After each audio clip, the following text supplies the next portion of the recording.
నామానికి మహిమ కలుగును గాక. ఈ 3వ దినము ఉపవాస ప్రార్థనకు వచ్చిన మీ అందరికీ ప్రభునామం పేరిట వందనాలు. గడిచిన 2 దినాలు కూడా దేవుడు అద్భుతంగా నడిపించుకుంటూ వచ్చారు. ఈ 3వ దినాన్ని మరి వాక్య భాగం నిమిత్తమై నేను ప్రార్థించినప్పుడు దేవుడు ఒక తలంపు, గొప్ప ఉజ్జీవము మన గ్రూప్లో రావాలి అని.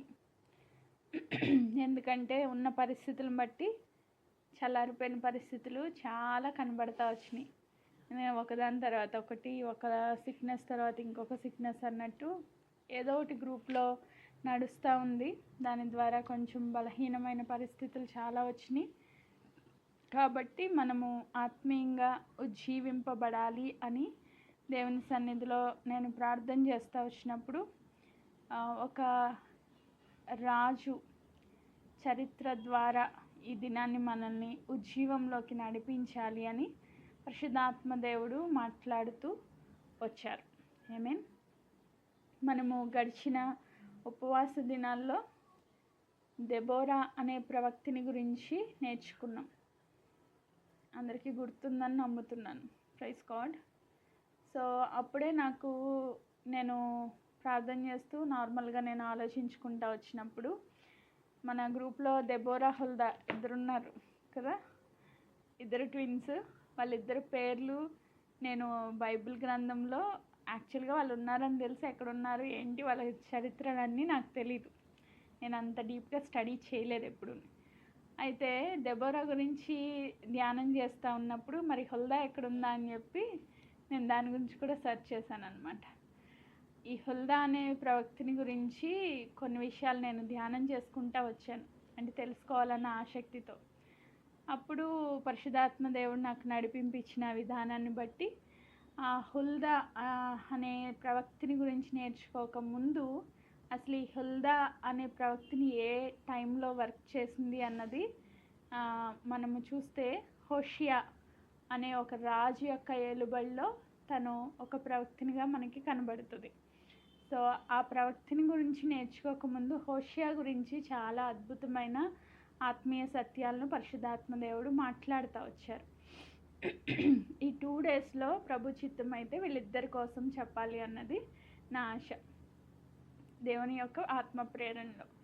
సో వీళ్ళిద్దరి గురించి మనం నేర్చుకుంటే చాలా పరిశుద్ధాత్మ దేవుడు చాలా సంఘాన్ని ఉజ్జీవింప చేయడానికి ఈ యొక్క వాక్య లేఖన భాగాలను సిద్ధపరిచారని నేను నమ్ముతా ఉన్నాను.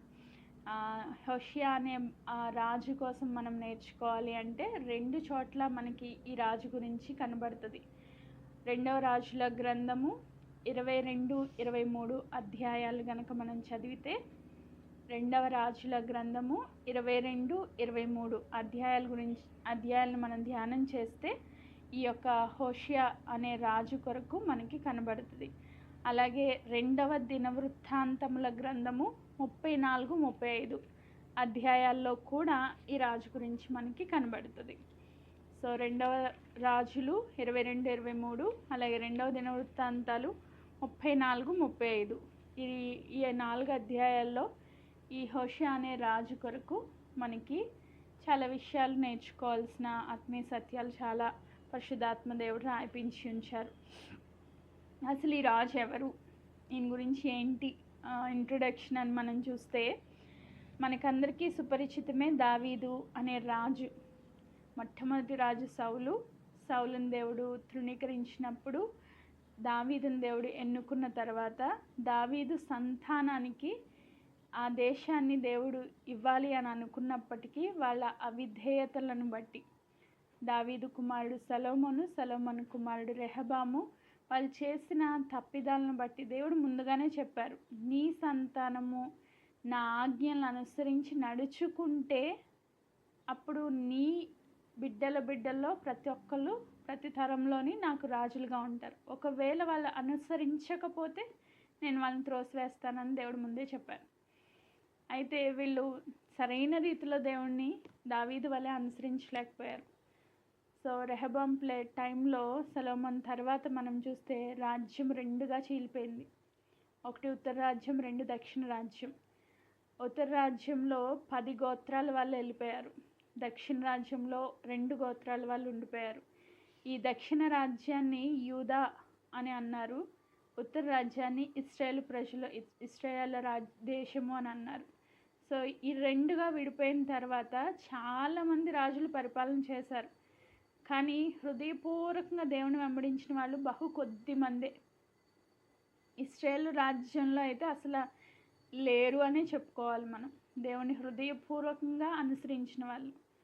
యూదా దాంట్లో అయితే కొద్దిమంది దేవుణ్ణి అంగీకరించి అనుసరించిన వాళ్ళు కనబడతారు. అలా అనుసరించిన వాళ్ళు హిజ్కియా అనే ఒక రాజును మనం చూస్తాం. అతను మంచిగా దేవుని యొక్క ప్రణాళిక ప్రకారంగా ఆయన ఆజ్ఞల చొప్పున అనుసరించిన వ్యక్తి. ఆ హిజ్కియా యొక్క కుమారుడు, హిజ్కియా యొక్క కొడుకు, హిజ్కియా మరణం తర్వాత రాజుగా వచ్చిన వ్యక్తి ఎవరంటే మనష్షే. ఈ మనష్షే కూడా చాలా భయంకరమైన విగ్రహారాధనని ఆ ప్రజల్లోనికి తీసుకొని వచ్చి అన్యజనుల కంటే ఎక్కువగా విగ్రహారాధన చేసి ప్రజలందరి మీదకి దేవుని యొక్క ఉగ్రతను తీసుకొచ్చాడు మనష్షే. ఈ మనష్షే చివరిలో కొద్దిగా పశ్చాత్తాపడినప్పటికీ ముందు అతను చేసిన యొక్క పాపము భయంకరమైన పాపం. ఎలాంటి పాపం అంటే డైరెక్ట్గా దేవుని మందిరంలోనికే విగ్రహాలు తీసుకొచ్చి ప్రతిష్ఠించేశాడు. దేవుని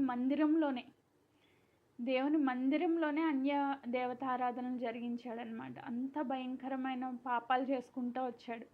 ఆయన కొడుకు మనష్షే కొడుకు అమ్నోను, ఆయన కూడా సేమ్ ఆయనతో పాటు, అంటే తన తండ్రి ఎలా ప్రవర్తించాడో అంత భయంకరంగానే అమ్నోను కూడా వెళ్ళడం ఆరంభించినప్పుడు జస్ట్ ఒక 2 years మాత్రమే ఆయన పరిపాలన చేసినట్లుగా మనం చూస్తాం.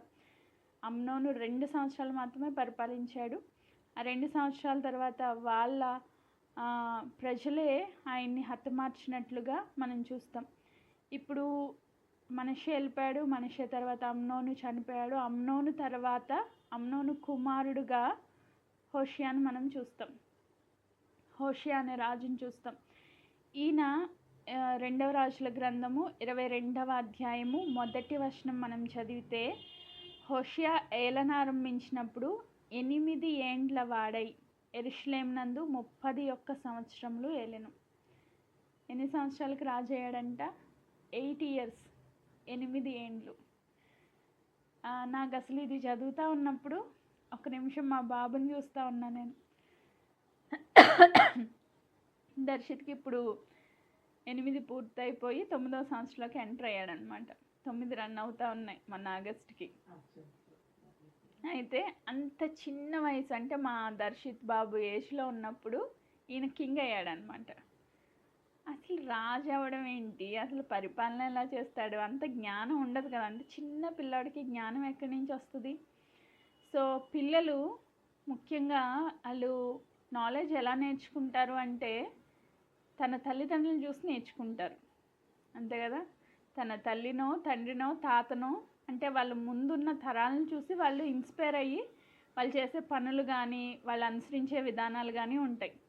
ఇప్పుడు మన పిల్లలు మనం ఏం చెప్తే దాన్ని ఫాలో అవుతూ ఉంటారు. వాళ్ళు మనం చేసే పనులను చూసి, మనం చెడ్డగా చేసి మంచి చెప్పినా వాళ్ళు ఫాలో అవ్వరు, మన బాటలోనే వాళ్ళు నడుస్తారు.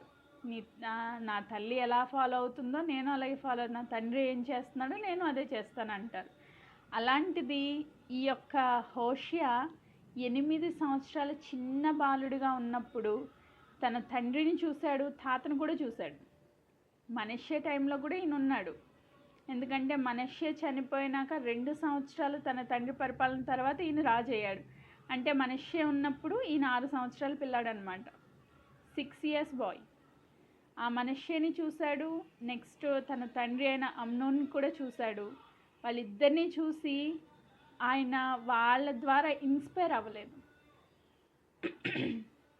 మనం ఇక్కడ నేర్చుకోవాల్సిన అంశం ఏంటంటే 8 సంవత్సరాల చిన్న బాలుడు కానీ తన తండ్రిని కానీ తన తాతని కానీ ఫాలో అవ్వలేదంట.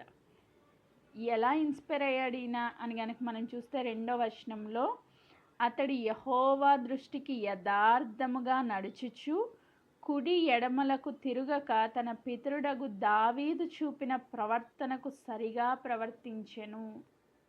సో అద్భుతమైన వచనం. తన తండ్రిని ఫాలో అవ్వాలి, లేకపోతే తన తాతను ఫాలో అవ్వాలి. ఎందుకంటే తన కళ్ళ ముందు వీళ్ళిద్దరూ పరిపాలన చేసుకుంటూ వచ్చారు, కానీ వాళ్ళిద్దరినీ ఫాలో అవ్వలేదంట. ఈయన ఎలాంటి ప్రవర్తన కలిగి ఉన్నాడు అని కనుక మనం చూస్తే, యెహోవా దృష్టికి యథార్థముగా నడిచాడంట. ఎన్ని సంవత్సరాలప్పుడు ఈయన ఈ డెసిషన్ తీసుకున్నాడు అంటే, 2వ దినవృత్తాంతాల గ్రంథంలోకి వెళ్దాం. అక్కడ ఇంకా క్లియర్గా రాసింది. 2వ దినవృత్తాంతాలు 34వ అధ్యాయము 3వ వచనం. 3వ వచనం. తన ఏలుబడి యందు 8వ సంవత్సరమున తాను ఇంకా బాలుడై ఉండగానే అతడు తన పితరుడు అయిన దావీదు యొక్క దేవుని యొద్ద విచారించుటకు పూనుకొన్నవాడై. సో 8 years అప్పుడు ఆయన రాజు అయ్యాడు. ఆయన రాజు అయినాక ఇంకో 8 yearsకి, అంటే టోటల్గా 16 years టీనేజ్ అప్పుడు ఎలా ఉంటుందంటే ఎక్కువగా చెడుకి ఆకర్షితులవుతారు కదా. మంచి కన్నా ఎక్కువ చెడు ప్రభావితం చేస్తూ ఉంటుంది. చిన్నపిల్లాడు ఏం తెలీదు అనుకుంటే ఇప్పుడు 16 సంవత్సరాలు వచ్చినాయంట. ఎవరికి? హోషేయకి. ఈ 16 సంవత్సరాలప్పుడు ఆయన తీసుకున్న ఒక డెసిషన్ ఏంటి అంటే, తన పితరుడైన దావీదు యొక్క దేవుని యొద్ద విచారణ చేయట నేర్చుకున్నాడంట. విచారణ చేయడం అంటే ఇది రైట్ ఆర్ రాంగ్, ఇది చెయ్యాలా వద్దా అన్నది దేవుని సన్నిధిలోకి వెళ్ళి ప్రార్థనాపూర్వకంగా విచారించడము దావీదు ఎలా అయితే చేశాడో, తన పితరుడైన దావీదు ఎలా అయితే దేవుని దగ్గర విచారించడం చేశాడో, అదే వేలో అదే ఆ పద్ధతిలో ఈయన కూడా దేవుని యొద్ద విచారించడం నేర్చుకున్నాడంట. సో మొట్టమొదటిగా ఈయనలో మనకి కనిపించే ఒక మంచి లక్షణం ఏంటంటే, దేవుని యొద్దకు వెళ్ళి విచారించడం అంటే దేవుని సన్నిధిలో ప్రార్థించడం, రైట్ వేలో దేవుని చిత్తానుసారంగా డెసిషన్స్ తీసుకోవడం. అది దావీదుని చూసి ఈయన నేర్చుకున్నాడు అనమాట. అది ఎన్ని సంవత్సరాలప్పుడు? 16 సంవత్సరాలప్పుడు. సో టీనేజర్స్ అందరూ మ్యాక్సిమము మన సొంత చిత్తంలో నుంచి వాళ్ళకి ఏం తోస్తే అది చేస్తారు, వాళ్ళకి ఏమనిపిస్తే అది చేస్తారు. తల్లిదండ్రులు ఎంత మంచి బాటలో వెళ్ళినా వాళ్ళు వినకుండా పాడైపోయిన వాళ్ళు చాలామంది టీనేజర్స్ ఉంటారు మన ఇంట్లో. కానీ ఈయన కంప్లీట్ డిఫరెంట్ అనమాట. తన తండ్రి పాపం చేస్తూ వచ్చాడు, తన తాత పాపం చేస్తూ వచ్చాడు. అదే వేలో ఈయన కూడా రాజు అయ్యారు, కానీ ఈయన మాత్రం పాపానికి చోటు ఇవ్వలేదు. ఆయన దేవుని దృష్టిలో యథార్థంగా ఉన్నాడంట. ఆమేన్. ఈరోజు మనం కూడా మన పితరులందరూ పాపం చేసిన వాళ్ళే, విగ్రహారాధికులే, రకరకాల భయంకరమైన పాపాలు దేవుని సన్నిధిలో చేసిన వాళ్ళే. కానీ దేవుడు ఆయన కృప చేత మనల్ని రక్షించుకున్నారు కదా. నీ పితరులు అందరూ పాపం చేసిన వాళ్ళే, నువ్వు కూడా పాపం చేసిన వాడివే. అయితే ఆయన కృప చేత మనల్ని దేవుడు రక్షించుకున్నారు. రక్షించుకున్న తొలి దినాల్లో మనం ఎలా ఉంటామంటే చాలా యథార్థంగా దేవుని వెంబడిస్తాం. చాలా యథార్థంగా రక్షించబడిన తొలి దినాల్లో ఆ మంట, ఫైర్ వేరే ఉంటుంది. ఎలా ఉంటుందంటే రక్షణానందం. సో తొలి దినాల్లో ఆ రక్షణానందంతో యథార్థంగా ప్రవర్తిస్తాం, యథార్థంగా ఫాలో అవుతాం. కొన్ని సంవత్సరాలు అయ్యేసరికి మనం దేవునికి దూరం అయిపోతూ ఉంటాం. ఎందుకంటే ఆత్మీయ జీవితం కూడా బోర్ కొడుతూ ఉంటుంది. కొడుతుందా? లేకపోతే అలవాటు ఆచారం అయిపోద్ది. ప్రార్థన అలవాటు అయిపోద్ది, ఆచారం అయిపోద్ది. లేకపోతే వాక్య ధ్యానం అలవాటు ఆచారం అయిపోద్ది. మన ప్రవర్తన మీద మనకు అంత దృష్టి ఉండదు. మనం ఎలా ఉన్నామో దేవుని సన్నిధిలో చెక్ చేసుకునే స్థితి ఉండదు. మనము వెళ్ళిపోతూ ఉంటుంది అలాగా లైఫ్. మనము ట్రాక్లో ఉన్నామో లేదో చెక్ చేసుకునే ఆ స్థితి ఉండదు. కానీ ఈయన 8 సంవత్సరాలకి రాజు అయ్యాడు. దేవుని సన్నిధిలో యథార్థంగా ఉండడం మొదలుపెట్టాడు. ఆయన దృష్టిలో యథార్థంగా ప్రవర్తిస్తాం మొదలుపెట్టాడు. కుడి ఎడమలకు తిరగలేదంట. దావీదు చూపిన మార్గంలో ఈయన ప్రయాణం చేయడానికి ఇష్టపడ్డాడు. 8 + 8 16 సంవత్సరాలకి దేవుని సన్నిధిలో ప్రార్థనాపరుడుగా మనకి కనబడుతూ ఉన్నాడు. ఇప్పుడు మనం ఆలోచిద్దాం, మనలో రక్షణ కార్యం జరిగి ఎన్ని సంవత్సరాలు అయింది? మేబీ 10 లేకపోతే 20 లేకపోతే 4 లేకపోతే 5. పోనీ ఈ గ్రూప్కి వచ్చి ఎన్ని సంవత్సరాలు అయింది? 2018లో మనం స్టార్ట్ చేసాం. ఇప్పటికి ఎన్ని సంవత్సరాలు అయింది? ఇవి ఒక 4, అవి ఒక 2, 6. ఈ 6 సంవత్సరాల్లో మీ రక్షణ కార్యాలు పక్కన పెట్టేసేయండి, పోనీ గ్రూప్ గురించి ఆలోచిద్దాం. ఈ 6 సంవత్సరాల్లో నువ్వు దేవుని విషయంలో ఎలా ఉన్నావు? దేవుని దృష్టిలో ఎలా ఉన్నావు? ఎలా ఎదిగాము? ఎలా ఫలించాము? సో స్టార్టింగ్లో ఎవరికి ఏమీ తెలీదు, దేవుని గురించి అంత జ్ఞానం మనకు లేకపోవచ్చు. కానీ దినాలు గడుస్తూ ఉన్నప్పుడు, వాక్యంలోంచి మనం ఎదుగుతూ ఉన్నప్పుడు, మనము దేవుని కనుదృష్టిలో యథార్థంగా ప్రవర్తిస్తున్నామా లేదా అన్నది ఖచ్చితంగా మనం చెక్ చేసుకోవాలి. ఎందుకంటే మనల్ని చుట్టూ చూస్తున్న వాళ్ళకన్నా ఎక్కువగా దేవుని యొక్క కనుదృష్టి మనపై ఉంది అనే భయభక్తులు కలిగి మనం జీవించాలి. నిన్న మొన్న కూడా మనం ఇది నేర్చుకున్నాం. దేవుడు మనల్ని కంటిన్యూస్గా వాచ్ చేస్తూ ఉంటారు. ఆయన కనుదృష్టి మనపై ఉంది. ఆయన దృష్టిలో మనం ఎలా ఉన్నాం? హోషేయ ఎలా ఉన్నాడంటే యథార్థంగా ఉన్నాడంట. ఈరోజు ఈ గ్రూప్లో 6 సంవత్సరాలుగా కొనసాగుతున్న వాళ్ళు ఉన్నారు, 2, 3, 4 సంవత్సరాలు అయిన వాళ్ళు కూడా ఉన్నారు. మనము ఈ గ్రూప్లో, ఈ ప్రార్థనా పరిచర్లో దేవుని కనుదృష్టిలో ఎలా ఉన్నాము అన్నది మొదటి ప్రశ్న. ఒకవేళ హోషేయను చూస్తే యథార్థంగా కనబడ్డాడంట. ఫస్ట్లో ఆయన స్టార్టప్ మంచిగా ఇచ్చుకున్న ఒక 5-6 ఏళ్ళకో లేకపోతే 7 ఏళ్ళకి 8 ఏళ్ళకి తప్పిపోవాలి. కానీ 8 ఏళ్ళప్పుడు ఇంకొక మంచి డెసిషన్ తీసుకున్నాడంట ఆయన. నేను ఏ పని చేసినా దేవుని దగ్గర విచారణ చేయకుండా చేయను.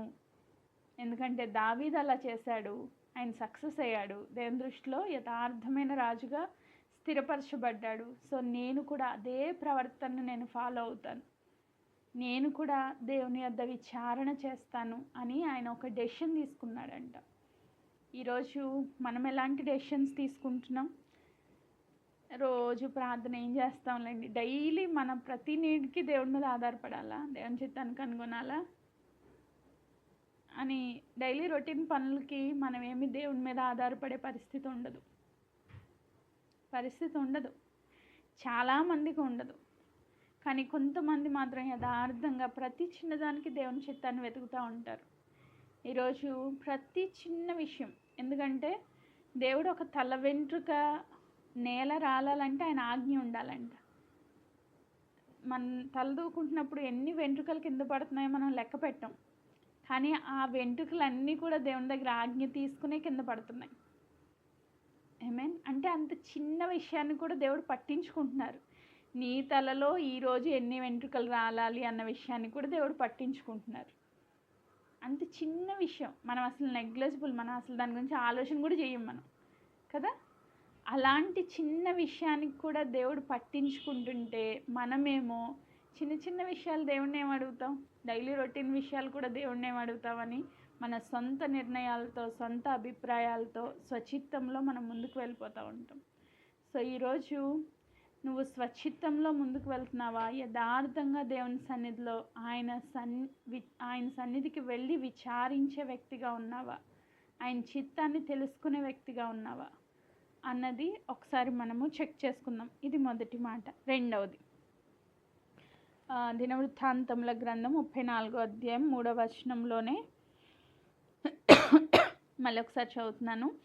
తన ఏలుబడి యందు 8వ సంవత్సరం తాను ఇంకా బాలుడై ఉండగానే అతడు తన పితరుడైన దావీదు యొక్క దేవుని యొద్ద విచారించుటకు పూనుకున్నవాడై 12వ ఏట ఉన్నత స్థలములను, దేవతా స్తంభములను పడగొట్టి, చెక్కిన విగ్రహములు, పోత విగ్రహములు తీసివేసి, యూదా దేశమును యెరూషలేమును పవిత్రము చేయనారంభించెను. సో మొదటిగా దేవుని వెంబడించాలని ఒక డెసిషన్ తీసుకున్నాడు. 8 సంవత్సరాలకి ఆయన ప్రార్థనాపరుడుగా దావీదు వలె దేవుని యొద్ద విచారణ చేయడం మొదలుపెట్టాడు. 12వ ఏటకు వచ్చేసరికి, అంటే ఆయన వయస్సు ఇంచుమించు 20 సంవత్సరాలు. ఈయన పరిపాలనలో 12వ సంవత్సరం అన్నమాట.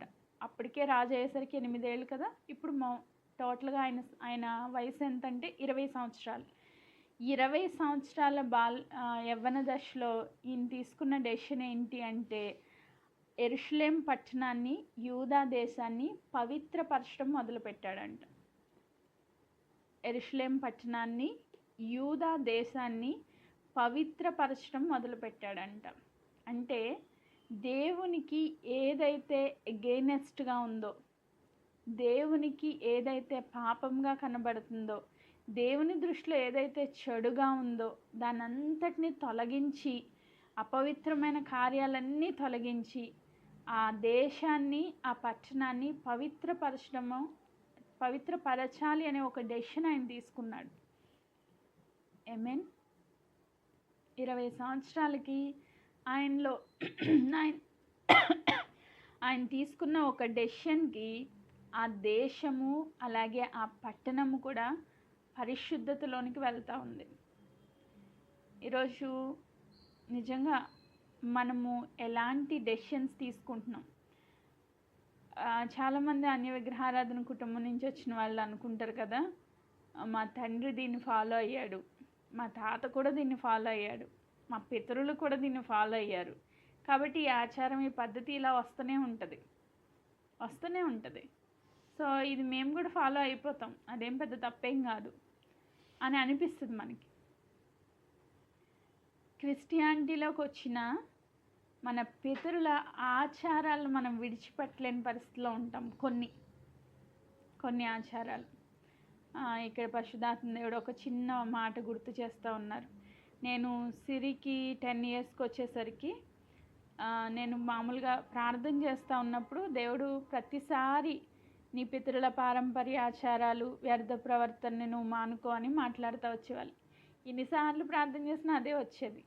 ఇదేంటి ప్రభువా, నేను ఏం ఫాలో అవుతున్నాను, నా పితరుల ఆచారాలు నేను ఏం ఆచరిస్తున్నాను అని చెప్పి నాకు అర్థం కాల. సిరి గురించి ప్రార్థన చేసిన ప్రతిసారి ఆ మాట దేవుడు చూపించేవాళ్ళు. ఏ కాంటెక్స్ట్లోంచైనా మొత్తం మీద కన్క్లూజన్ అదే వచ్చేది. ఇదేంటిది అసలు నాకు అర్థం కావట్లేదు. ఒకసారి లీలాంటితో నేను డిస్కస్ చేశాను. అంటే ఇట్లా వస్తుంది వాక్యం, దీనికి అర్థం ఏంటో నాకు అర్థం కావట్లేదు అని చెప్తే అప్పటికి నాకు అంటే ఫ్యూచర్ గురించి అంత ఆలోచన లేదు, నాకు అర్థం కాల. ఆంటీ చెప్పారు వెంటనే, అమ్మ నువ్వు సిరికి ఫంక్షన్స్ అవి ఏమైనా చేద్దామని అనుకుంటున్నావా అన్నారు. ఒక క్వశ్చన్ అడిగారు ఆవిడ. అవునంటే మాకు 11th ఇయర్లో ఓణీల్ ఫంక్షన్ ఉంటుంది, మా పెద్దవాళ్ళందరూ అలాగనే, మా జనరేషన్స్ అన్నీ అలాగే చేశారు, సో డాడీ కూడా అట్లా చేయడానికి సిద్ధపడుతున్నారు అని చెప్పాను. అప్పుడు ఆంటీ అన్నారు, నిన్ను అది చేయొద్దు అని దేవుడు వార్న్ చేస్తున్నారు ముందే. దానికి 10 years ఉన్నప్పుడు నాకు దేవుడు ఈ మాటలు మాట్లాడుతూ వచ్చారు. నిన్ను అది ఫాలో అవ్వద్దని దేవుడు చెప్తున్నారు, పితరుల ఆచారాలను వ్యర్థ ప్రవర్తనకు వెళ్ళొద్దని దేవుడు వార్న్ చేస్తున్నారు, నువ్వు దాని విషయంలో ఒక డెసిషన్ తీసుకో అన్నారు. డెసిషన్ తీసుకోవడానికి ఇది చిన్న విషయం కాదు కదా. నా తండ్రి ఆల్రెడీ సిద్ధపడిపోయారు, ఆయన ఆల్రెడీ చెప్తా ఉన్నారు 11th year రాగానే ఓణీల్ ఫంక్షన్ చేద్దామని. ఆయన మెంటల్గా ఫిక్స్ అయిపోయారు, సిరి మెంటల్గా ఫిక్స్ అయిపోయింది, నా తల్లిదండ్రులు ఇద్దరు ఫిక్స్ అయిపోయారు, నా అన్న అందరూ ఫిక్స్ అయిపోయారు. దేవుడు చూస్తే ఇట్లా మాట్లాడుతున్నారు. ఇప్పుడు ఏం చేయాలా? దేవుని మాటకి మనం లోబడాలి.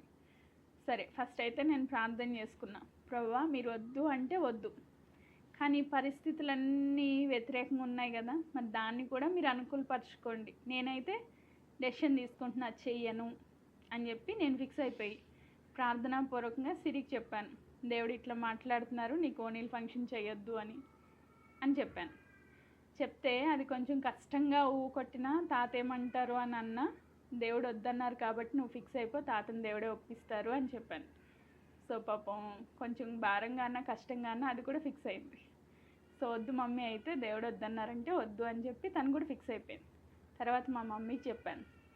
తర్వాత మేము కలిసి ప్రార్థన చేస్తున్నాం. అంటే మా మైండ్స్ని మేము అట్లా ప్రిపేర్ చేసేసుకున్నాం, ఇది లేదు ఇంకా సిరి లైఫ్లో, ఇది లేదు, దేవుడు చేయొద్దన్నారు కాబట్టి చెయ్యం అని చెప్పి మేము ఫిక్స్ అయిపోయాం. అయితే డాడీ ఏమన్నారంటే 11th year వచ్చినాక డిసెంబర్లో మనము ఫంక్షన్ చేద్దాము అని అన్నారు. సరే దేవా నువ్వు తప్పించండి, నేను చెప్తే నన్ను తిడతారు, ఒప్పుకోరు, ఇంకా పట్టుదలగా ఇంకా ఎక్కువ చేస్తారు, కాబట్టి నేను చెప్పను, మీరే తప్పించండి అని నేను ప్రార్థన చేస్తూ ఉన్నప్పుడు ఆగస్ట్లో తనకి 11th year వచ్చింది, సెప్టెంబర్లో తను మెచ్యూర్ అయిపోయింది. ఓణీల్ ఫంక్షన్ చేయడానికి అవకాశం దేవుడు ఇవ్వలా. సో అంటే నేను ఏం చెప్తున్నానంటే, మనం ఒక డెసిషన్ తీసుకుంటే, దేవుని వాక్యానికి అనుకూలంగా మనం ఒక డెసిషన్ తీసుకుంటే, మిగిలిన పరిస్థితులన్నీ ఆయన సెట్ చేసేసుకుంటారు, ఆయన సరి చేసుకుంటారు, ఆయన నడిపిస్తారు. కానీ ఆ డెసిషన్ అనేది చాలా ఇంపార్టెంట్. మన హృదయాలు దేవుని వాక్యానికి సమ్మతిపరచుకోవడం అనేది చాలా ఇంపార్టెంట్. ఇక్కడ యెహోషువ తను ఒక డెసిషన్ తీసుకున్నాడంట. దేవునికి వ్యతిరేకంగా ఉన్నవి నా దేశంలో, యూదా దేశంలో, యెరూషలేం పట్టణంలో ఏదైతే దేవునికి వ్యతిరేకంగా ఉందో వాటన్నింటినీ నేను తొలగించేస్తానని ఒక డెసిషన్ తీసుకున్నాడంట. కింగ్ కాబట్టి ఒక రూల్ పాస్ చేశాడు. ఆ రూల్ ద్వారా ఆ ప్రాంతంలో ఉన్న విగ్రహాలు, ఉన్నత స్థలాలు, దేవతా స్తంభాలు, చెక్కిన విగ్రహాలు, పోత విగ్రహాలు అన్నీ తీసేశారంట. తీయడం మొదలుపెట్టారు. అదంతా అన్య విగ్రహారాధనతో తన తాత, తన తండ్రి నింపేసి మొత్తం భయంకరమైన పాపము, ఉగ్రతకు పాత్రులైన వాళ్ళ యొక్క చర్యలన్నింటికి వ్యతిరేకంగా ఈయన మంచి డెసిషన్ తీసుకుని పవిత్రపరచడం మొదలుపెట్టాడంట. ఆమేన్, ప్రైజ్ గాడ్. ఈరోజు మన పితరుల ఆచారాలు చాలా ఉండొచ్చు, ఇవి మనల్ని వెంటాడుతూనే ఉంటాయి. కానీ మనం ఒక రైట్ డెసిషన్ తీసుకోవాలి దేవుని సన్నిధిలో.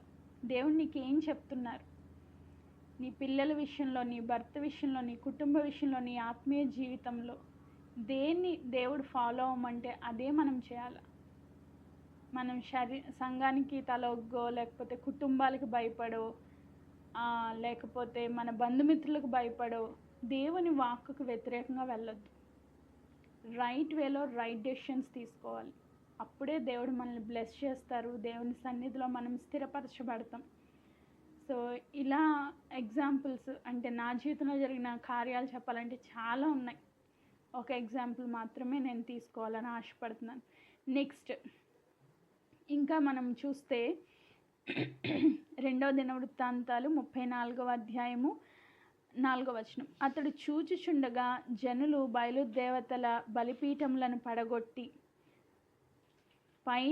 వాటిపైన ఉన్న సూర్య దేవతల విగ్రహాలను అతని ఆజ్ఞ చొప్పున నరికివేసి, దేవతా స్తంభములు, చెక్కిన విగ్రహాలను, పోత విగ్రహాలను తుత్తనీలుగా కొట్టి చూర్ణం చేసి వాటికి బలులు అర్పించిన వారి సమాధుల మీద చల్లివేసిరి.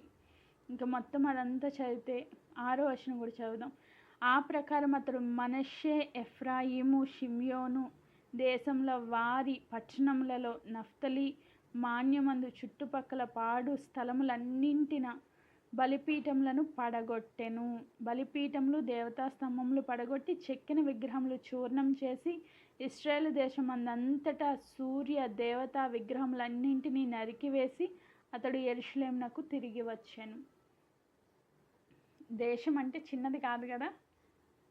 ఇప్పుడు చూడండి, మన ఇండియాలోనే మన ఏపీ అలాగే తెలంగాణ, ముఖ్యంగా హైదరాబాద్ పట్టణం, ప్రతి అపార్ట్మెంట్కి ఒక విగ్రహం ఉంది. ఈ రోజుల్లో ఉందా? పెట్టలేని వాళ్ళ ధన్యులు, దేవునికి స్తోత్రం. ఇప్పుడు చూడాలి ఆ నిమజ్జనాల టైంలో మనకి ఎంత గోల ఉంటుందో. సో ఏం చేస్తున్నారు వాళ్ళు? ప్రతి అపార్ట్మెంట్లోని పెట్టేశారు. ఏం చేస్తున్నారు? ఏం అర్థం కాదు. వాళ్ళు ఏం చేస్తున్నారు వాళ్ళకి అర్థం కాదు, వాళ్ళని చూసి మనకే అర్థం కాదు. సో ఈ మనష్షే కూడా, అమ్నోన్ కూడా భయంకరంగా విగ్రహాలు పెట్టారంట. దేశమంతా విగ్రహాలతో నింపేశారు. రకరకాల దేవతలను వాళ్ళు పూజిస్తూ వచ్చారు. వాటన్నింటినీ మొత్తం చూర్ణం చేసి పొడిగా చేసేసి సమాధుల మీద, ఎవరైతే ఆ విగ్రహాలు పెట్టారో ఆ సమాధుల మీద చల్లాడంట తీసుకెళ్ళి. అంటే ఆయన ఎంత యథార్థంగా దేవుడి సన్నిధిలో ఉన్నాడు అన్న దాని గురించి నేను ఈ మాటలు చెప్తున్నాను. ఎంత యథార్థంగా ఫాలో అయ్యాడు. తన డెసిషన్ తీసుకోవడమే కాదు, దాన్ని అమలు చేయడంలో కూడా సక్సెస్ అయ్యాడు. ఆమేన్. మనం డెసిషన్స్ తీసుకుంటాం, ప్రభువా నిన్నే ఫాలో అవుతాను, కానీ దాన్ని అమలు చేయడంలో సక్సెస్ అవ్వం, ఫెయిల్ అయిపోతూ ఉంటాం. ఈ సంవత్సరం నేను బైబిల్ చదివేస్తాను, ఈ సంవత్సరం నేను అబద్ధాలు చెప్పను, ఈ సంవత్సరం నేను అందరినీ ప్రేమిస్తాను, అందరినీ క్షమిస్తాను, ఇలా చాలా డెసిషన్స్ మనం తీసుకుంటాం. కానీ దాన్ని ఫాలో చేయడంలో ఫెయిల్ అయిపోతూ ఉంటాం. కానీ ఈయన యథార్థంగా ఒక డెసిషన్ తీసుకున్నాడు. ఆ యథార్థంగా తీసుకున్న డెసిషన్ని పర్ఫెక్ట్గా ఫాలో చేశాడు. ఆ దేశంలో ఉన్న మొత్తం విగ్రహారాధన అంతటినీ కంప్లీట్గా తుడిచివేయడానికి ఆయన ఇష్టపడ్డాడు. ఏమేన్ నెక్స్ట్ 3వ డెసిషన్ 8వ వచనం. అతని ఏలుబడి యందు 18వ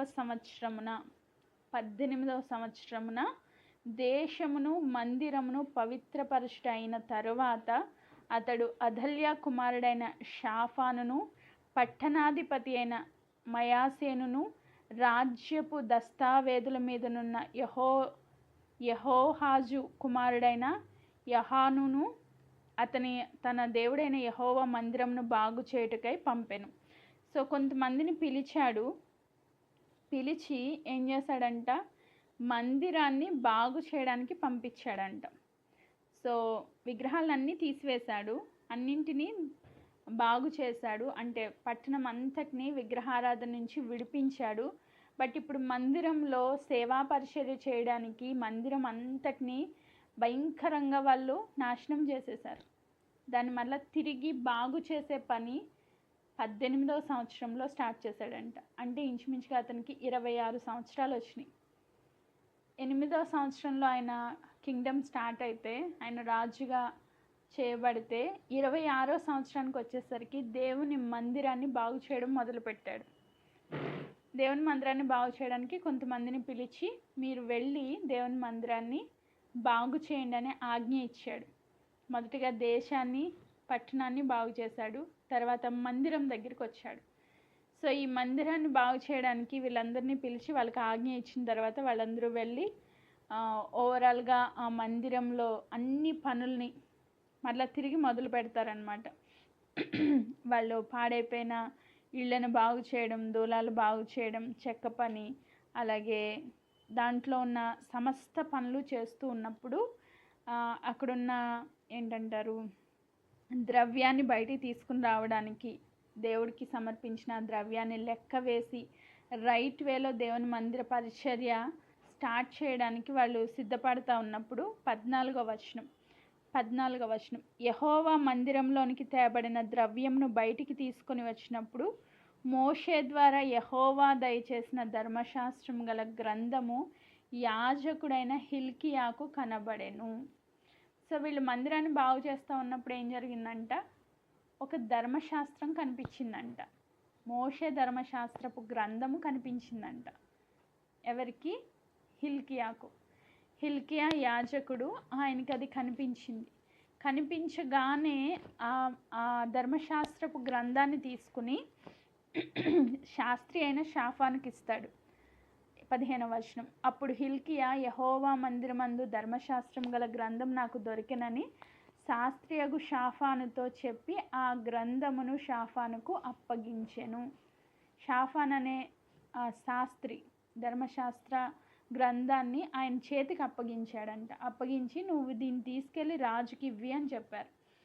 ఆ షాఫాను దాన్ని తీసుకుని, ఆ గ్రంథాన్ని తీసుకుని రాజు దగ్గరికి వచ్చి రాజుకి ఇవ్వడం జరుగుతుంది అనమాట.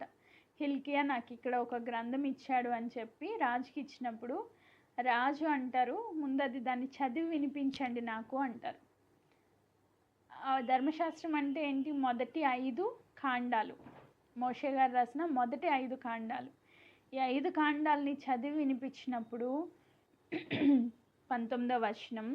అతడు ధర్మశాస్త్రపు మాటలు చదివి వినిపింపగా రాజు తన వస్త్రములు చింపుకొని, ఈ 26వ సంవత్సరమున ఆయన తీసుకున్న మంచి డెసిషన్లో ఆలయాన్ని పరిశుద్ధపరిచి బాగు చేసే పనిలో దేవుని యొక్క వాక్యము ఆయనకి ప్రత్యక్షమైంది. ఆమేన్. ఆ మందిరాన్ని బాగు చేయాలనే డెసిషన్ ఆయన తీసుకోకపోతే దేవుని వాక్య ప్రత్యక్షత ఆయనకి దొరికేది కాదు. సో ఆయన ఎప్పుడైతే ఆ డెసిషన్ తీసుకున్నాడో వెంటనే దేవుడు ఆయన యొక్క మాటలను రాజుకు వినిపింప చేయడానికి ఆ గ్రంథం వాళ్ళకి దొరికేటట్లుగా దేవుడు చేశారు. ఆ గ్రంథం ఎప్పుడైతే దొరికిందో, ఇదేదో దొరికిందిలే అని వాళ్ళు పక్కన పడేయకుండా ధర్మశాస్త్రం అని రాజు దగ్గర తీసుకుని రావడం, వెంటనే రాజు దాన్ని చదివి వినిపించమండం, ఆ ఆ చదివిన వెంటనే ఈయన ఆ రెస్పాన్స్ చూడండి. దేవుని వాక్యం ఆయన దగ్గరికి వచ్చినప్పుడు ఆయన ఎలా రెస్పాండ్ అయ్యాడంట, తన వస్త్రాలు చింపుకున్నాడంట. వస్త్రాలు ఎప్పుడు చింపుకుంటారు? రాజు. ఆయన ఏం చిన్న వ్యక్తి కాదు, సామాన్య వ్యక్తి కాదు, ఒక రాజు. రాజ్య సింహాసనం మీద ఉన్న రాజు తన బట్టలు చింపుకున్నాడంట. ఎందుకు బట్టలు చింపుకున్నాడు అంటే, ధర్మశాస్త్రాన్ని చదివినప్పుడు ఆ యూదా పట్టణం, యూదా దేశము, ఆ యెరూషలేం పట్టణం ఎంత అపవిత్రతలో ఉందో ఈయనకు అర్థమైంది.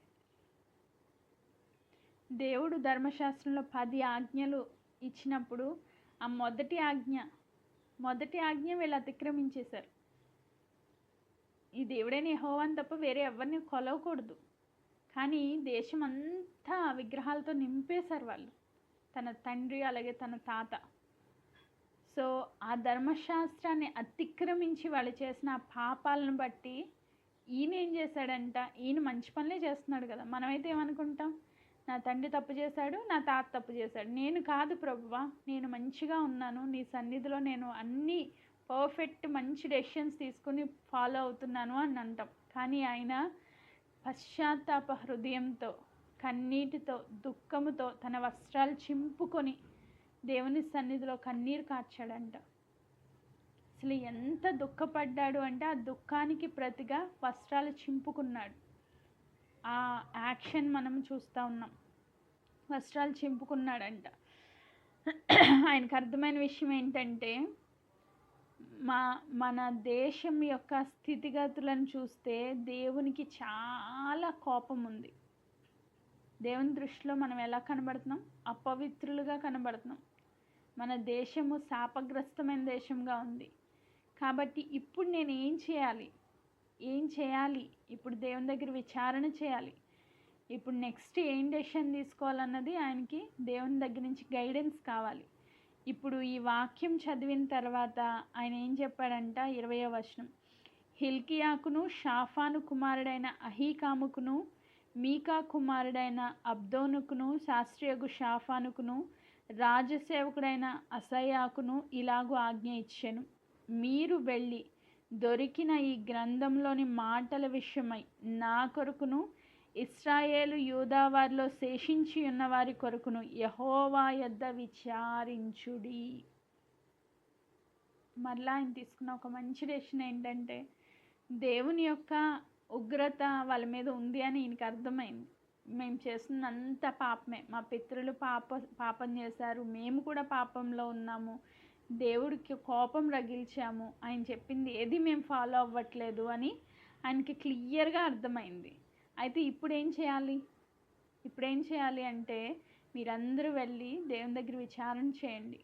దేవుని దగ్గర విచారణ చేసి దేవుడు ఏం చెప్తారో నాకు తెలియచేయండి అని వాళ్ళందరినీ పంపించాడంట. తన పితరులు ఈ గ్రంథమందు రాయబడి ఉన్న సమస్తము అనుసరింపక, మన పితరులు ఈ గ్రంథమందు రాయబడి ఉన్న సమస్తమును అనుసరింపక యెహోవా ఆజ్ఞలు గైకొనకయు ఉండిరి గనుక యెహోవా కోపం మన మీదకి అత్యధికముగా వచ్చి ఉన్నది. ఇప్పుడు ఈయనలో ఏం కనబడుతుంది? ఒకటి పశ్చాత్తాపము, 2 భయము. ఒకటి పశ్చాత్తాపం కనబడుతుంది దేవుని వాక్యం విన్నప్పుడు, రెండోది భయం కనబడుతుంది. అయ్యో ఏంటి మన పితరులు ఇంత ఘోరముగా దేవునికి వ్యతిరేకంగా ఈ క్రియలన్నీ చేసుకుంటూ వచ్చారు, ఆయన ఆజ్ఞలు ఏది కూడా వీళ్ళు అనుసరించలేదు, కాబట్టి దేవునికి మన పైన కోపం రగులుకుంది. ఇప్పుడు ఏం చేయాలంటే దేవుని దగ్గర విచారణ చేయడానికి కొంతమందిని పంపించినట్లుగా మనం చూస్తాం. వీళ్ళందరూ ఎక్కడికి వెళ్ళారంట? హుల్దా దగ్గరికి వెళ్ళారంట. హుల్దా ఒక ప్రవక్తిని. హుల్దా గురించి డీటెయిల్గా రేపటి దినాన్ని చూద్దాం. ఆమె దగ్గరికి వెళ్ళి వీళ్ళ విషయాన్ని ఎక్స్ప్లెయిన్ చేస్తూ వస్తారు. ఆమె ఈ మాటలు విన్నప్పుడు దేవుని సన్నిధిలో ప్రార్థనాపూర్వకంగా ఆమె ఒక డెసిషన్ చెప్తుంది అన్నమాట. ఏమనంటే, దేవుడు నిజంగా కోపగించాడు. దేవునికి భయంకరమైన ఉగ్రత వచ్చింది వీళ్ళ మీద. ఎందుకంటే వీళ్ళు చేసేవన్నీ పాపాలే. దేవునికి వ్యతిరేకంగా చాలా దారుణంగా వీళ్ళు ప్రవర్తిస్తూ వచ్చారు.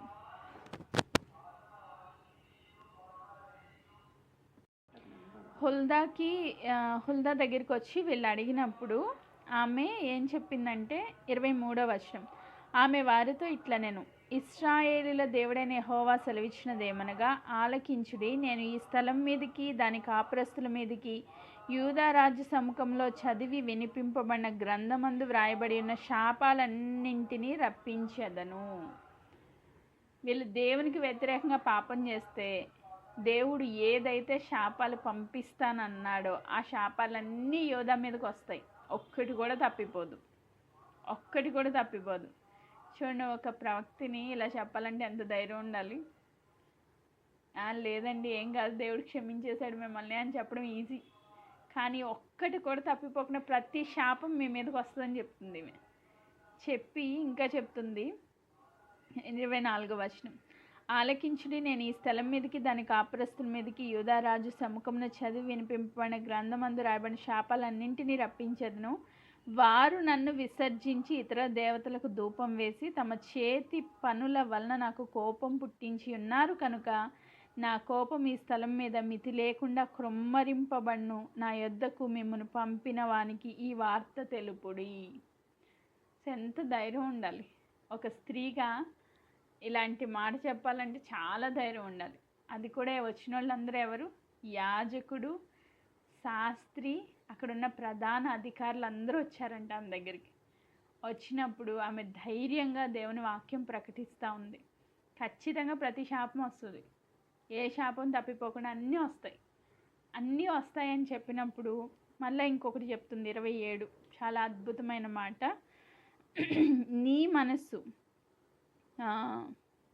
26 నుంచి చదువుదాం. యెహోవా యొద్ద విచారించుడి అని మిమ్మల్ని పంపిన యోధారాజుకు మీరు ఈ మాటలు తెలియజెప్పుడి. నీవు ఎవని మాటలు విని ఉన్నావో ఇశ్రాయేలు దేవుడైన ఆ యెహోవా సెలవిచ్చినదేమనగా, నీవు ఎవని మాటలు విని ఉన్నావో ఆ ఇశ్రాయేలు దేవుడైన యెహోవా సెలవిచ్చినదేమనగా,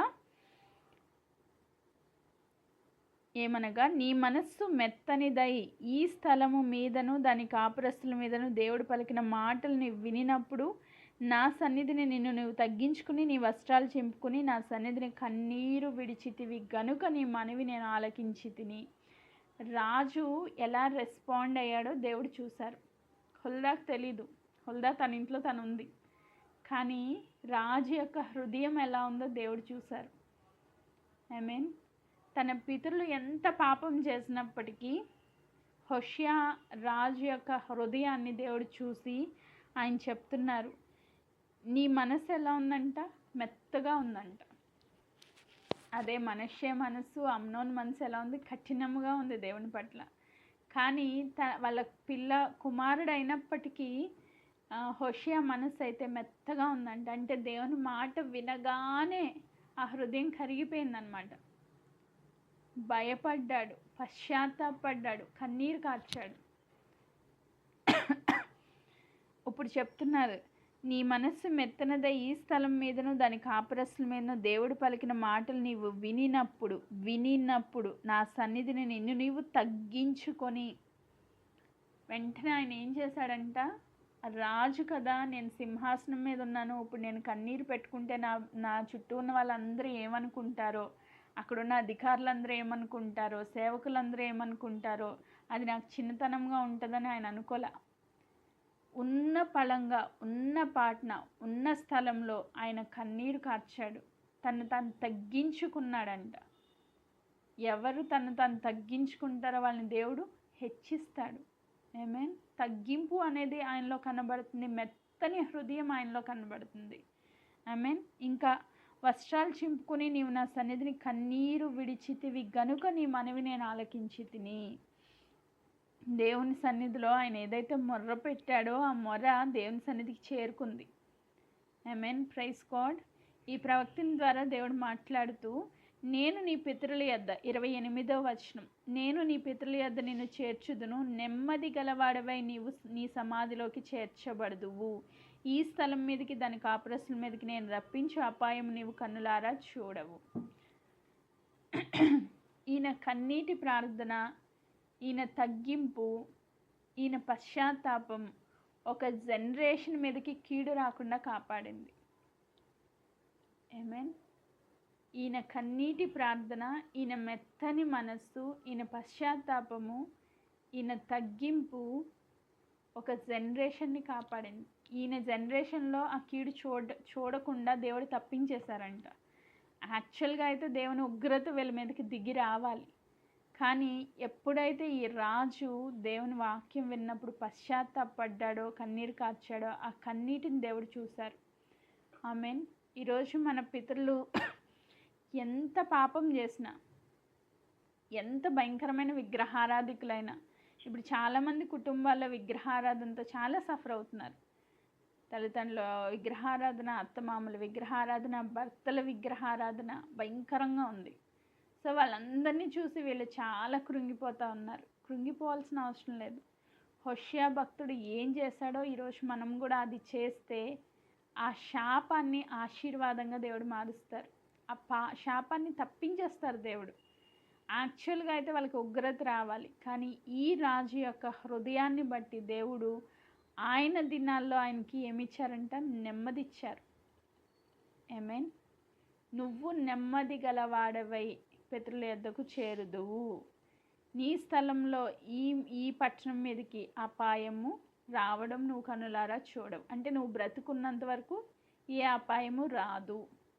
ఆమేన్. ఈ ఒక్క రాజు పర్ఫెక్ట్గా నిలవబడడం ద్వారా ఆ యూదా దేశానికి ఆయన దినాల్లో అపాయం రాకుండా తప్పించబడింది. దావీదు దగ్గర కూడా మనం చూస్తాం. దావీదుకి దేవుడు చుట్టూ ఉన్న అందరి నుంచి నెమ్మదిచ్చాడంట. సో మన జీవితంలో యుద్ధాలు లేకుండా నెమ్మది కలిగి ఉండాలి అంటే, అపాయాలు చూడకుండా ఉండాలంటే మనమేం చేయాలి? హోషేయ వలె తగ్గించుకోవాలా, హోషేయ వలె పశ్చాత్తాపడాలా, హోషేయ వలె కన్నీటి ప్రార్థన మన జీవితంలో ఉండాలి, హోషేయ వలె మెత్తని మనస్సు కలిగి ఉండాలి. దేవుని వాక్యం విన్న వెంటనే రెస్పాండ్ అవ్వాలి. చాలాసార్లు వింటున్నాం మనం, వాక్యం సమృద్ధిగా ఉంది, మనకి వాక్యంకి లోటేం లేదు, కానీ మన హృదయాలు కఠినమైపోతూ ఉన్నాయి. హృదయం ఎప్పుడైతే కఠినం అవుతుందో వాక్యానికి రెస్పాండ్ అవ్వడం మానేస్తాం. ఫస్ట్ మనం చేసే పని ఏంటంటే వింటానే ఉంటాం, కానీ ఆ వాక్యం మన జీవితంలో అనుసరించం. కానీ హోషేయ భక్తుడు అలా చేయలేదు. తను విన్న ప్రతి ఒక్కదాన్ని ఫాలో అవుతూ వచ్చాడు. దావీదు ప్రవర్తన ఏంటో చూశాడు, దాన్ని ఫాలో అవుతూ వచ్చాడు. తను దేవుని సన్నిధిలో యథార్థంగా ఉండడానికి ఒక డెసిషన్ తీసుకున్నాడు. సో దేశాన్ని బాగు చేయడానికి ఒక డెసిషన్ తీసుకున్నాడు. అలాగే మందిరాన్ని బాగు చేయడానికి ఒక డెసిషన్ తీసుకున్నాడు. వాక్యం చదివిన వెంటనే దేవుని సన్నిధిలోకి వెళ్ళి విచారించడానికి ఇష్టపడ్డాడు, కన్నీరు కార్చాడు, ప్రార్థన చేశాడు. సో ఇవన్నీ మన జీవితంలో కూడా ఫాలో అయితే మన పితరులు ఎంత పాపం చేసినా, వాళ్ళు ఎంత నామకార్థ క్రైస్తవులైనా, ఎంత భయంకరమైన పాపులైనా, ఆ ఉగ్రత మన దినాల్లో మనం చూడం. దేవుడు తప్పించేస్తారు. నిన్ను బట్టి నీ దేశాన్ని స్వస్థపరుస్తాను అన్నారు కదా, దేశాన్నే స్వస్థపరుస్తాను అన్నారు. మన ఇంటిని స్వస్థపరచలేరా దేవుడు? మన కుటుంబం మీద ఉన్న శాపాన్ని తొలగించలేరా? ఖచ్చితంగా తొలగిస్తారు. గొప్ప ఉజ్జీవాన్ని దేవుడు మన జీవితాల్లో కలిగిస్తారు. ఈ రాజు తీసుకున్న ఒక్కొక్క డెసిషన్ బట్టి ఆ దేశం అంతా ఉజ్జీవంలోనికి నడిపించబడింది. ఆమేన్. ఈ రాజు తీసుకున్న ఒక్కొక్క డెసిషన్ బట్టి దేశము అపవిత్రతలోంచి పవిత్రతలోకి వెళ్ళింది. చల్లారిపోయిన వారి ఆత్మీయ జీవితాలు తిరిగి ఉజ్జీవంలోకి వెళ్ళినాయి. ఆమేన్. ఆయన తీసుకున్న ఒక్కొక్క డెసిషన్, ఆయన 8 ఏళ్ళప్పుడు ఒక డెసిషన్ తీసుకున్నాడు, 16 ఏళ్ళప్పుడు ఒక డెసిషన్ తీసుకున్నాడు, 20 సంవత్సరాలప్పుడు ఒక డెసిషన్ తీసుకున్నాడు, 26 సంవత్సరాలప్పుడు ఇంకొక డెసిషన్ తీసుకున్నాడు. సో ఇట్లా ఆయన తీసుకునే డెసిషన్స్ని బట్టి ఆ దేశం యొక్క స్థితిగతులు మారిపోయినాయి. దేవుని ఉగ్రతకు బదులు ఆశీర్వాదం, నెమ్మది వచ్చింది, సమాధానం వచ్చింది, సంతోషంగా తన దినాలు గడిపాడంట. ఈరోజు మన జీవితాల్లో కూడా నెమ్మది, సంతోషం, సమాధానం కావాలంటే మనం తీసుకునే డెసిషన్స్ పైనే ఆధారపడి ఉంటుంది అని దేవుని వాక్యం సెలవిస్తూ ఉంది. ఆమేన్. నెక్స్ట్ ఈ రాజు చేసిన ఇంకొక అద్భుతమైన పని ఏంటి అంటే 2వ రాజుల గ్రంథము 22వ అధ్యాయము, 2వ రాజుల గ్రంథము 23వ అధ్యాయము మొదటి నుంచి నేను చదువుతున్నాను. అప్పుడు రాజు యూదా పెద్దలందరినీ, యెరూషలేము పెద్దలందరినీ తన యొద్దకు పిలువనంపించి, యూదా ప్రజలను, యెరూషలేము ప్రజలను తన యొద్దకు పిలువనంపించి, యూదా వారిని అందరినీ, యెరూషలేము కాపురస్తులందరినీ, యాజకులను, ప్రవక్తలను, అల్పులనేమి గనులనేమి జనులందరినీ పిలిపించుకొని యెహోవా మందిరమునకు వచ్చి వారు వినుచుండగా, యెహోవా మందిరమందు దొరికిన నిబంధన గ్రంథంలోని మాటలన్నింటినీ చదివించెను. ఈయనొక్కడే వినేస్తే సరిపోద్ది అనుకోలే. మొత్తం ప్రజలందరినీ మందిరం దగ్గర సమకూర్చాడంట.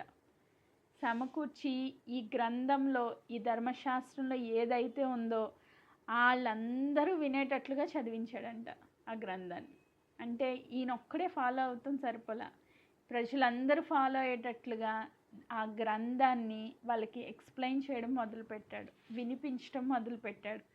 సో 3వ వచనం, రాజు ఒక స్తంభము దగ్గర నిలిచి యెహోవా మార్గములయందు నడిచి ఆయన ఆజ్ఞలను, కట్టడలను, శాసనములను పూర్ణ హృదయంతోనూ పూర్ణ ఆత్మతోనూ గైకొని ఈ గ్రంథమందు రాయబడి ఉన్న నిబంధన సంబంధమైన మాటలన్నింటినీ స్థిరపరచుదమని యెహోవా సన్నిధిని నిబంధన చేయగా జనులందరూ ఆ నిబంధనకు సమ్మతించిరి. ఈ రాజు ఆయన ఒక నిబంధన చేస్తూ ఉన్నాడు, ఒక డెసిషన్ మరొక్కసారి తీసుకుంటా ఉన్నాడు. ఏమనంట, నా పూర్ణ హృదయంతో పూర్ణ ఆత్మతో దేవుని యొక్క ఆజ్ఞలను, కట్టడలను, శాసనములను నేను ఆ మార్గములందు నడుచుకుంటాను, నేను దాన్ని ఫాలో చేస్తాను అని ఒక నిబంధన చేశాడంట. ఆయన నిబంధన చేయడమే కాదు, ఆయనతో పాటు జనులందరూ కూడా నిబంధన చేశారంట. యెహోషువ చెప్తాడు కదా, నేనును నా ఇంటివారు యెహోవాను సేవించెదము. మనం అనుకుంటాం నేను ఫాలో అయితే చాలులే, ఫస్ట్ నేనే ఫాలో అవ్వట్లేదు, నేను ఇంట్లో వాళ్ళకి ఏం చెప్తాను.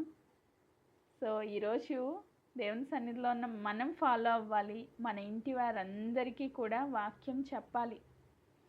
అంటే నువ్వు ఒక్కడవే బ్లెస్ అయిపోతే సరిపోదు, నీవు, నీ ఇంటివారు, నీ బంధువులు, నీ స్నేహితులు, ప్రజలందరికీ దేవుని వాక్యం ప్రకటించాలి. మనమేమో మన వరకునే మనం వాక్యం తీసుకుంటున్నాం బట్ ప్రకటించే వ్యక్తులుగా లేము. ఈరోజు హోషియా తను తీసుకోవడమే కాకుండా, తను అనుసరించడమే కాకుండా ప్రజలందరి ఎదుట ఒక నిబంధన చేశాడంట. నేను ఫాలో అవుతున్నాను, నాతో పాటు మీరు కూడా ఫాలో అవుతారంటే ప్రజలందరూ కూడా మేము ఫాలో అవుతామని వాళ్ళు కూడా నిబంధన చేశారంట. Praise God. దాని ద్వారా వాళ్ళు ఇంకా ఆ రాజ్యంలో ఇంకా ఏదైతే ఉన్నాయో ఆ విగ్రహారాధనకు సంబంధించినవి అవన్నీ కూడా కంప్లీట్గా తీసేశారు. ఆ నిబంధన ద్వారా ఇంకా దేవునికి వ్యతిరేకమైన విగ్రహారాధన సంబంధితమైనవన్నీ కూడా పూర్ణంగా తీసేసినట్లుగా మనం అక్కడ నెక్స్ట్ వర్సెస్ చదివితే మనకు అర్థమైద్ది. అలాగే ఈయన ఈ ప్రక్షాళనంతా అయిన తర్వాత అద్భుతంగా పస్కా ఆచరించడానికి ప్రజలందరినీ సమకూరుస్తారు. ధర్మశాస్త్ర ప్రకారంగా పస్కాను ఆచరించమని దేవుడు ఒక ఆజ్ఞ ఇచ్చారు వాళ్ళకి. ఎందుకంటే ఐగుప్తులో నుంచి తీసుకొచ్చినప్పుడు ఆ పస్కా అనేది స్టార్ట్ అయింది. పస్కా బలి పశువుగా యేసుక్రీస్తు ప్రభు రాబోతున్నారని ముందుగానే దేవుడు ఒక నియమాన్ని పెట్టి వాళ్ళు పస్కాను ఆచరించాలి. కానీ ఆ ముందు రాజులు ఎవ్వరూ కూడా దేవునికి అనుకూలంగా లేని కారణాన్ని బట్టి పస్కాని ఆచరించడం మానేశారు. కానీ ఈ హోషియా దేవుని మందిరంలో ఆయన తీసుకున్న ఇంకొక డెసిషన్ ఏంటంటే, వాళ్ళు ఐగుప్తు నుంచి వచ్చినప్పుడు ఏదైతే పస్కాని ఆచరించారో ఆ దేశంలో ఎంటర్ అయిన తర్వాత ఫస్ట్ పస్కాని ఎంత ఘనముగా ఆచరించారో నెక్స్ట్ ఈ హోషియా దినాల్లోనే అంత ఘనమైన పస్కా పండుగ కూడా ఆచరించడం జరిగింది. ఎంత అద్భుతం చూడండి. ఏ రాజు చేయలేదు అలాగా, ఈవెన్ హిజ్కియా కూడా చేయలేదు. అంత అద్భుతంగా హోషియా దినాల్లో మళ్ళా పస్కాను ఆచరించినట్లుగా మనము వాక్యంలో చూస్తాం. సో రేపటి దినాన్ని పస్కా గురించి కూడా నేను పంచుకుంటాను. సో ఇంతవరకు ఆయన ఎంత గొప్ప రివైవల్ని తీసుకుని రావడానికి ఆయన తీసుకున్న డెసిషన్స్ ఎంత అద్భుతంగా ఉన్నాయి అన్నది ఈరోజు మనం నేర్చుకుంటూ వస్తున్నాం. సో మన జీవితాల్లో మనం తీసుకునే డెసిషన్స్ పైనే దేవుని యొక్క ఆశీర్వాదం అనేది ఆధారపడి ఉంటుంది. ఈరోజు మనం ఎలాంటి డెసిషన్స్ తీసుకుంటున్నాం? లైఫ్ రొటీన్ అయిపోయింది. సో మన పితరులు ఏదైతే ఆచరించారో మనం కూడా అదే ఆచరించుకుని వెళ్ళిపోతూ ఉంటే దానివల్ల ఉపయోగం ఏం లేదు. తన తండ్రి కానీ తన యొక్క తాత కానీ వెళ్ళిన మార్గంలో ఆయన వెళ్ళలేదు. తన పితరుడైన దావీదు నడిచిన మార్గం అంది నడిచాడంట. ఈరోజు మనం దేన్ని ఫాలో అవుతున్నాం? మన డైలీ లైఫ్లో మనం ఎలాంటి డెసిషన్స్ తీసుకుంటున్నాం అన్నది చాలా చాలా ముఖ్యం. 8 సంవత్సరాలప్పుడు దేవుణ్ణి వెంబడించాలని డెసిషన్ తీసుకున్నాడు. 16 సంవత్సరాలప్పుడు దేశాన్ని బాగు చేయాలని, పవిత్రపరచాలని, యెరూషలేం పట్టణాన్ని పవిత్రపరచాలని డెసిషన్ తీసుకున్నాడు. 20 సంవత్సరాలప్పుడు మందిరాన్ని బాగు చేయడానికి డెసిషన్ తీసుకున్నాడు. 26 సంవత్సరాలప్పుడు పశ్చాత్తాపంతో పస్కాను ఆచరించడానికి, నిబంధనలో స్థిరపరచబడడానికి డెసిషన్ తీసుకున్నాడు. ఆయన జీవితం అద్భుతంగా దేవుని సన్నిధిలో బ్లెస్ అవుతూ వచ్చింది. ఆయన ఒక్కడి తీసుకున్న డెసిషన్స్ దేశం అంతా అపవిత్రతలోంచి పవిత్రతలోనికి, ఉగ్రతలోంచి శాపంలో నుంచి నెమ్మదిలోనికి నడిపించబడింది. ఈరోజు మనం తీసుకుంటున్న డెసిషన్స్ మన జీవితం నెమ్మదిగా వెళ్ళాలి అన్నా, మనము దేవుని సన్నిధిలో ఆశీర్వదించబడాలి అన్నా, మన కుటుంబాలు స్థిరపరచబడాలన్నా మనం ఎలా దేవుని ఫాలో అవుతున్నాం అన్నది చాలా ఇంపార్టెంట్.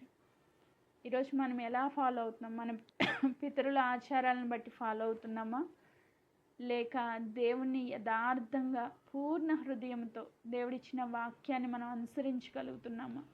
ఒకసారి చెక్ చేసుకుంటూ మనము ప్రార్థనలోనికి వెళ్దాము. ఇంకా మిగిలిన విషయాలు రేపటి దినాన్ని మనము ఈ వాక్యంలో నుంచి నేర్చుకుందాం. దేవుడి వాక్య భాగాన్ని దీవించునుగాక. ఆమెన్.